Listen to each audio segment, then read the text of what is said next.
ਅਗਲੀ ਖਬਰ ਵੱਲ ਚਲੀਏ। ਜਿਸ ਤਰ੍ਹਾਂ ਮੈਂ ਬ੍ਰੇਕ ਤੋਂ ਪਹਿਲਾਂ ਦੱਸਿਆ ਸੀ ਵੀ ਕਿਸ ਤਰ੍ਹਾਂ ਇੱਕ ਟਰੱਕ ਦਾ ਡਰਾਈਵਰ ਟਿਕਟੌਕ ਦੇਖ ਰਿਹਾ ਤੇ ਟਿਕਟੌਕ ਦੇਖਦਾ ਦੇਖਦਾ 5 ਪਰਿਵਾਰਾਂ ਨੂੰ ਜਿਹੜਾ ਆ ਉਹ ਮਾਰ ਦਿੰਦਾ, 5 ਪਰਿਵਾਰ ਦੇ ਮੈਂਬਰਾਂ ਨੂੰ। ਇਹ ਉਸ ਨੂੰ ਹੁਣ 22 ਸਾਲਾਂ ਦੀ ਸਜ਼ਾ ਜਿਹੜੀ ਆ ਐਰੀਜ਼ੋਨਾ ਦੇ ਵਿੱਚ ਸੁਣਾਈ ਗਈ ਆ। ਤੇ ਜਦੋਂ ਪੂਰਾ ਕ੍ਰਾਈਮ ਵਾਲਿਆਂ ਨੇ ਇਨਵੈਸਟੀਗੇਟ ਕੀਤਾ, ਕਹਿੰਦੇ ਵੀ 4 ਉਸਨੇ ਟਿਕਟੌਕ ਦੀਆਂ ਵੀਡੀਓਜ਼ ਦੇਖੀਆਂ ਸੀਗੀਆਂ।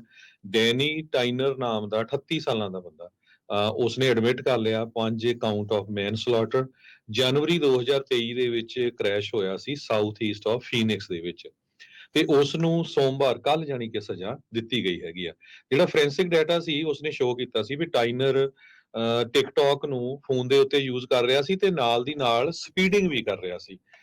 ਜਿਹੜਾ 55 ਮਾਈਲ ਵਾਲਾ ਜ਼ੋਨ ਸੀਗਾ, 55 ਮੀਲ ਪਰ ਆਵਰ ਦੇ ਹਿਸਾਬ ਨਾਲ ਚਲਾਉਣਾ ਸੀ, ਉੱਥੇ ਉਹ 68 ਮੀਲ ਪਰ ਆਵਰ ਦੇ ਹਿਸਾਬ ਦੇ ਨਾਲ ਇੰਟਰਸਟੇਟ 10 ਦੇ ਉੱਤੇ ਚੈਂਡਲਰ ਐਰੀਜ਼ੋਨਾ ਦੇ ਵਿੱਚ ਚਲਾ ਰਿਹਾ ਸੀਗਾ। ਤੇ ਉਸਨੇ ਜਿਹੜੀਆਂ ਖੜੀਆਂ ਕਾਰਾਂ ਸੀਆਂ ਉਹਨਾਂ ਦੇ ਵਿੱਚ ਜਿਹੜੀ ਆ ਆਪਣਾ ਟਰੱਕ ਮਾਰਿਆ ਸੀ ਤੇ 5 ਜਾਣਿਆਂ ਦੀ ਜਿਹੜੀ ਆ ਮੌਤ ਹੋ ਗਈ ਸੀ। ਮੈਰੀਕੋਪਾ ਕਾਉਂਟੀ ਦੇ ਡਿਸਟ੍ਰਿਕਟ ਅਟਾਰਨੀ ਨੇ ਇਹ ਸਾਰਾ ਕੁਝ ਦੱਸਿਆ ਵੀ ਕਿਸ ਤਰ੍ਹਾਂ ਉਸਨੇ ਪੂਰਾ ਕ੍ਰਾਈਮ ਨੂੰ ਇਨਵੈਸਟੀਗੇਟ ਕੀਤਾ ਤੇ ਪਤਾ ਚੱਲਿਆ ਵੀ ਉਹ ਕੀ ਕੁਝ ਕਰ ਰਿਹਾ ਸੀ। ਜੂਨ ਮਹੀਨੇ 'ਚ ਉਸ ਨੂੰ ਘਰੋਂ ਅਰੈਸਟ ਕਰ ਲਿਆ ਗਿਆ ਸੀ ਤੇ ਉਹਦੇ ਤੇ 5 ਕਾਊਂਟ ਮੈਨਸਲੌਟਰ ਦੇ, 4 ਕਾਊਂਟ ਐਂਡੇਂਜਰਮੈਂਟ ਤੇ 1 count tampering with the evidence ਉਹ ਲਾਏ ਗਏ ਸੀਗੇ। ਤੇ ਡਿਸਟ੍ਰਿਕਟ ਅਟਾਰਨੀ ਨੇ ਇਹ ਕਿਹਾ ਵੀ ਜਿਹੜੀ ਟ੍ਰੈਜਡੀ ਸੀ ਇਹ ਪ੍ਰੀਵੈਂਟ ਹੋ ਸਕਦੀ ਸੀ, ਵੀ ਨਹੀਂ ਵਾਪਰ ਸਕਦੀ ਸੀ ਜੇ ਡਰਾਈਵਰ ਸਹੀ ਤਰੀਕੇ ਨਾਲ ਚਲਾਉਂਦਾ ਹੁੰਦਾ। ਤੇ ਉਸਨੇ ਕਲੀਅਰਲੀ ਕਿਹਾ ਵੀ don't risk lives, put your phone away and give driving your full attention.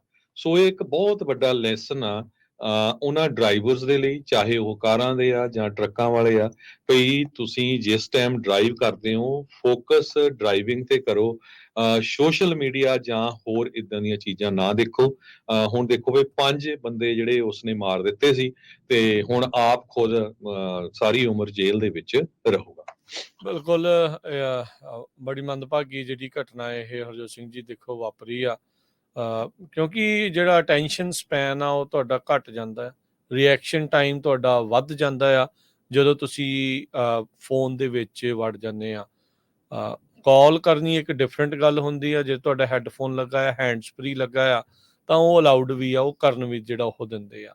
ਪਰ ਇਹ ਹੁਣ ਆਪਣੇ ਤਰ੍ਹਾਂ ਦਾ ਇਹ ਮਾਮਲਿਆਂ ਦੇ ਵਿੱਚ 22.5 ਸਾਲ ਦੀ ਜਿਹੜੀ ਇਸ ਨੂੰ ਹੁਣ ਸਜ਼ਾ ਹੋਈ ਆ। 38 ਸਾਲਾਂ ਦਾ ਡੈਨੀ ਸੀਗਾ ਤੇ ਉਹਦੇ ਕੁਛ ਸੈਕਿੰਡਸ ਦੀ ਜਿਹੜੀ ਟਿਕਟੌਕ ਦੀ ਜਿਹੜੀ ਵੀਡੀਓ ਆ ਉਹਦੇ ਨੇ ਪਹਿਲਾਂ ਤਾਂ ਜਾਨਾਂ ਲਈਆਂ, 5 ਜਾਣਿਆਂ ਨੂੰ ਜਿਹੜਾ ਉਹ ਮਾਰਿਆ ਤੇ ਆਪਣੀ ਵੀ ਜਾਨ ਜਿਹੜੀ ਆ, ਆਪਣੀ ਵੀ ਜ਼ਿੰਦਗੀ ਇਸਨੇ ਜਿਹੜੀ ਉਹ ਹੁਣ ਖਰਾਬ ਕਰ ਲਈ ਆ। ਮੈਰੀਕੋਪਾ ਕਾਉਂਟੀ ਦੇ ਜੋ ਐਰੀਜ਼ੋਨਾ 'ਚ ਪੈਂਦੀ ਆ, ਉੱਥੇ ਕਹਿੰਦੇ ਵੀ ਇਸ ਦੇ ਜਿਹੜੇ ਰੈਕਲੈਸ ਐਕਸ਼ਨ ਸੀਗੇ ਉਸਨੇ ਜਾਨਾਂ ਜਿਹੜੀਆਂ ਤੇ ਪਰਿਵਾਰ ਜਿਹੜੇ ਉਹ ਤਬਾਹ ਕਰ ਦਿੱਤੇ, ਜਿਨ੍ਹਾਂ ਨੂੰ ਇਸ ਸਪੀਡ 'ਚੋਂ ਲੰਘਣਾ ਜਿਹੜਾ ਉਹ ਪੈ ਰਿਹਾ।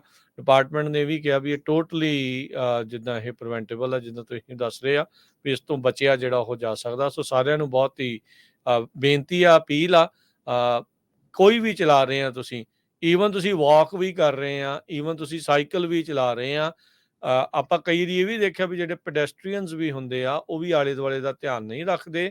ਉਹ ਕੰਨਾਂ 'ਚ ਦੋਨਾਂ ਪਾਸੇ ਕੰਨਾਂ ਦੇ ਵਿੱਚ ਤੁਸੀਂ ਗਾਣੇ ਸੁਣਦੇ ਜਿਹੜੇ ਉਹ ਜਾ ਰਹੇ ਆ। ਨੋ ਡਾਊਟ ਪੈਡੈਸਟਰੀਅਨ ਦਾ ਰਾਈਟ ਆਫ ਵੇ ਹੁੰਦਾ ਹੈ ਹਰ ਵਾਰੀ, ਪਰ ਇਹ ਨਹੀਂ ਆ ਵੀ ਚੱਲਦੀ ਗੱਡੀ ਦੇ ਮੋਹਰੇ ਜਿਹੜਾ ਉਹ ਆ ਜਾਣਾ, ਆਪਾਂ ਧਿਆਨ ਹੀ ਨਹੀਂ ਦੇਣਾ, ਟ੍ਰੈਫਿਕ ਸੈਂਸ ਨਹੀਂ ਲੈਣੀ ਜਾਂ ਵਾਕਿੰਗ ਸੈਂਸ ਜਿਹੜੀ ਉਹ ਨਹੀਂ ਰੱਖਣੀ।